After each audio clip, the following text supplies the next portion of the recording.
தோல்விகளையே தொடர்ந்து கண்டிருக்கக்கூடிய எடப்பாடி தொண்டர்களிடையே சற்று சலிப்புகளை ஏற்படுத்தி இருக்கிறார் என்பதும் உண்மைதான். அங்கேயும் புதிய ரத்தத்தை பாய்ச்ச வேண்டியிருக்கிறது, புதிய தலைமை அங்கே உருவாக வேண்டி இருக்கிறது. இங்கே அதிமுகக்குள்ள ரொம்ப புதுசா இருக்கு சார். ஒரு கட்சியோட கூட்டணி வைக்க போய் அந்த கட்சியின் தலைமை சரியில்லைன்னு அந்த கட்சியுடைய தலைமையே மாத்துறதுக்கு கூட்டணி வைக்க போற கட்சி யோசிக்கிறது இல்ல. தமிழக அரசியல் வரலாற்றிலேயே ரொம்ப புதுசா இருக்கு. அதாவது வாடகைக்கு வீட்டை கொடுத்தா வீட்டு ஓனர்ட்ட இருந்து வீட்டை மிரட்டி எழுதி வாங்குற மாதிரி இருக்கு சார் பேசுறது. நான் இப்படி சொல்றேன், அமித்ஷாவை மாத்தணும், அதிமுக கூட்டணி வைக்கணும்னா மாத்திருவீங்களா? ஜேபி நட்டாவை மாத்தணும், மாத்திருவீங்களா? எங்க 2021 தேர்தலில் தொடர் தோல்வியை கொடுக்கலங்க. 33 விழுக்காடு ஓட்டு வாங்கிருக்கீங்க அதிமுக. 33 விழுக்காடு ஓட்டு வாங்கிய ஒரு கட்சியினுடைய தலைவரை மாத்திரதா வேண்டாமாங்கிறத 2 விழுக்காடு ஓட்டு வாங்கிய ஒரு கட்சி முடிவு பண்ணுங்கிறது இருக்குல்ல. இந்த மேட்டிமைத்தனத்துக்கு பேர் என்ன? இந்த பெரியண்ணன் மணலைக்கு பேர் என்ன? இதுதான் பாஜகவுடைய புத்தி சிந்தனை. இதுதான் தமிழ்நாட்டுக்கு ஆபத்து. நீ கேட்ட ஒவ்வொரு கேள்வி என்ன செருப்பால் அடிச்ச மாதிரி இருக்குடா. மாதிரி இல்ல, உண்மையிலே செருப்பால தான் அடிச்சது. நட்டா அவர்களையோ அமித்ஷா அவர்களையோ நீக்க வேண்டும் என்று அதிமுக கேட்காமல் இருந்திருக்கலாம். ஆனால் அண்ணாமலை தலைவராக இருக்கின்ற வரை கூட்டணி கிடையாது என்று சொன்னவர் எடப்பாடி. அதிமுகவோடு ஒருபோதும் கூட்டணி கிடையாது. என் தலைவர் வேட்புமனு தாக்கல் செய்ய கூப்பிட்டோம், அவர் தோக்க போறாரு, அவருக்கு எதுக்கு நான் வரணும்னு கேட்ட அதிமுகவோடு மானமுள்ள எந்த பாஜக காரனும் கூட்டணி வைக்க மாட்டான் என்று சொன்னவர் அண்ணாமலை. இப்ப கூட்டணி வச்சீங்கன்னா மானமில்லைன்னு ஒரு அர்த்தமா? கொஞ்சம் நஞ்ச இருந்த மானத்தை இவன் வாங்கிட்டான். பேரறிஞர் அண்ணா குறித்தும் திருமிகு ஜெயலலிதா குறித்தும் பேசினதுக்கு அப்புறம் அவர் பேசுறாரு, விமர்சிச்சு பேசுறாரு.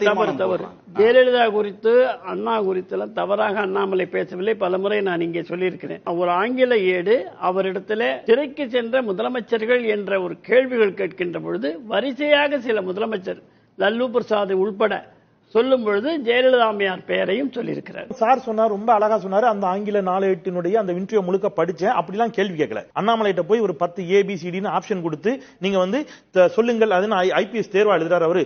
இந்தியாவில் ஊழல் வழக்கிற்காக தண்டிக்கப்பட்ட முதலமைச்சர்கள் யார்? இதை தெரியாம தான் அந்த ரிப்போர்ட் போறாங்களா? அப்படிலாம் எங்கேயும் கேள்வி கேட்கல. ஊழல் மலிந்திருக்கிறது என்று சொல்லுகின்ற பொழுது எப்படி சொல்றீங்க? எஸ், தமிழ்நாட்டில் ஊழல் மலிந்திருக்கிறது ஜெனரலா சொல்றாரு. சொல்லிட்டு ஜெனரலா சொல்லுகின்ற பொழுது தன் வாதத்திற்கு வலு சேர்க்க சொல்கிறார். ஒரு முன்னாள் முதலமைச்சரே இங்க ஊழல் வழக்கில் தண்டிக்கப்பட்டவர் தானே அப்படின்னு அவர் சொல்றாரு. அதுக்கு தான் அஇஅதிமுக எதிர்ப்பு தெரிவிச்சாங்க.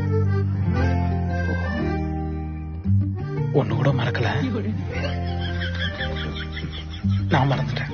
இதே அமித்ஷா அவர்கள் சென்னைக்கு வந்து எடப்பாடி கிட்ட பேசும்பொழுது எப்படி நடந்து கொண்டார், MLA தேர்தலில் எத்தனை சீட்டு கொடுத்து எப்படி அண்ணாமலையை நடத்தினார், இவையெல்லாம் அதிகாரம் இருக்கின்ற பொழுது இப்பொழுது அதிகாரம் இல்லாத காரணத்தினாலே அவர் வந்து இவரை சந்தித்து இல்லை என்று சொல்லும் காலம் போய் இவர் போய் அவரை சந்திக்க வேண்டிய காலம் வந்திருக்கிறது. அஇஅதிமுக மிரட்டி கூட்டணி வைக்கக்கூடிய இந்த போக்கு இருக்குது இல்ல, அவர் அழகா சொன்னார், அவரே ஒத்துக்கிட்டார் உண்மையை. நாங்க இங்க வரும்போது நீங்க ஆட்சியில இருந்தீங்க, அதனால நாங்க இங்க வந்து உங்களை சந்திச்சோம். இப்ப நீங்க ஆட்சியில இல்ல, அதனால நீ உங்களை அங்க கூப்பிட்டுக்கோன்னு பாருங்க. இதுதான் அஇஅதிமுகவை பலவீனப்படுத்தி பாஜக தமிழ்நாட்டிற்குள் நுழைவதற்கான அதிமுக தரப்பு ரியாக்ஷன் என்னன்னு பார்ப்போம்.